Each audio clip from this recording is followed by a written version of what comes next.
उत्तर प्रदेश बलिया जिले में श्रीमद्भागवत कथा का भव्य आयोजन आयोजित किया जाता है। कथा के सातवें भाग श्री भारती जी ने कथा के माध्यम से बताया कि शिशुपाल भगवान श्री कृष्ण को पहचान नहीं पाया। उनके सामने उपस्थित होने पर भी, उनकी लीलाओं की चर्चा सुनने के बाद भी, अनेकों भक्तों का उनके प्रति आदर भाव देखने सुनने के बाद भी केवल शिशुपाल ही नहीं बल्कि उस समय के अनेकों राजा भी भगवान श्री कृष्ण को पहचान नहीं पाए। तो क्या यदि आज भगवान हमारे सामने आ जाते तो हम क्या भगवान को पहचान लेंगे? हमारे पास भगवान को पहचानने का क्या आधार होगा? क्या उनकी बाहरी वेशभूषा? यदि हम ऐसा सोचते हैं तो इसका मतलब अभी तक हमने अपने धार्मिक ग्रंथों का सही ढंग से अध्ययन नहीं किया, क्योंकि बाहरी वेशभूषा तो कोई भी धारण कर सकता है। इसीलिए भगवान को पहचानने के लिए आवश्यकता है उस दिव्य दृष्टि की, जो दिव्य दृष्टि भगवान श्री कृष्ण ने युद्ध के मैदान में अर्जुन को प्रदान की थी। मथुरा से आप सभी के लिए कन्हैया का संदेशा लेकर आया हूँ।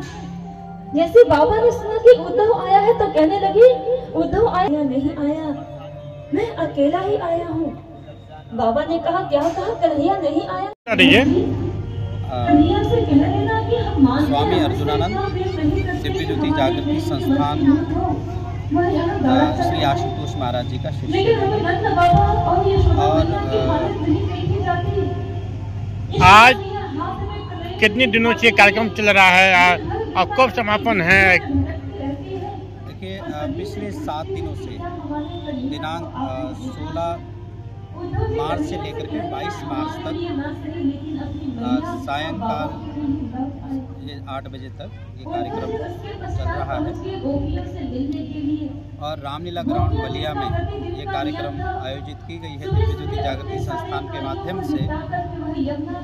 और इस कार्यक्रम के माध्यम से समस्त जनमानस को यही संदेश देना है कि श्रीमद्भागवत महापुराण केवल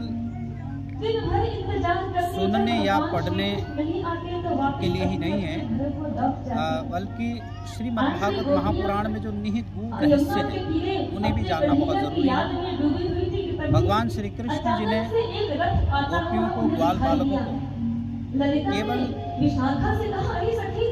ईश्वर की चर्चा या परमात्मा की चर्चा से ही अवगत नहीं कराया है, बल्कि भागवत पुराण के अनुसार तो भगवान श्री कृष्ण जी ने 2 ग्वाल बालकों को अध्यात्म ज्ञान से भी नवाजा है।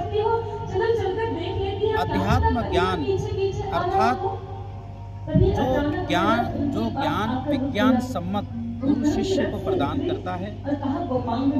और सद्गुरु जब जीवन में आते हैं, कृष्ण जैसे गुरु जब जीवन में आते हैं तो हमारे जीवन में केवल ईश्वर की बात नहीं करते हैं। जब ऐसे गुरु जब जीवन में आएंगे, दिव्य नेत्र खोल करके मनुष्य के घट के भीतर, साधक के घट के भीतर उस ईश्वरीय परम प्रकाश का दर्शन भी करवाएंगे। ऐसे ही गुरु हैं श्री आशुतोष महाराज जी, जो केवल भगवान की बात नहीं करते हैं, दिव्य नेत्र के द्वारा ईश्वर का दर्शन भी करवाते हैं। श्रीमद्भागवत ज्ञान यज्ञ के माध्यम द्वारा यहाँ पर 2 शिफ्ट में दीक्षा भी दी गई है और उसके अंतर्गत यहाँ के प्रबुद्ध वर्ग, जो पढ़ा लिखा वर्ग है, उन्होंने भी दीक्षा प्राप्त की है और दीक्षा के माध्यम से उन्होंने उस परमात्मा का दर्शन जो शास्त्रों में है वो भी किया है। जो मंच से कहा जा रहा है वो प्रैक्टिकल रूप में यहाँ पर दर्शन भी हुए हैं।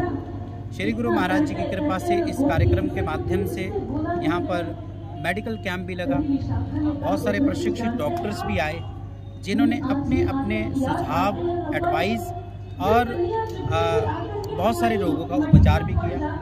इस कार्यक्रम के माध्यम से योगाचार्य भी आए जिन्होंने 4 दिन तक योगा सेशन इस पंडाल में करवाया।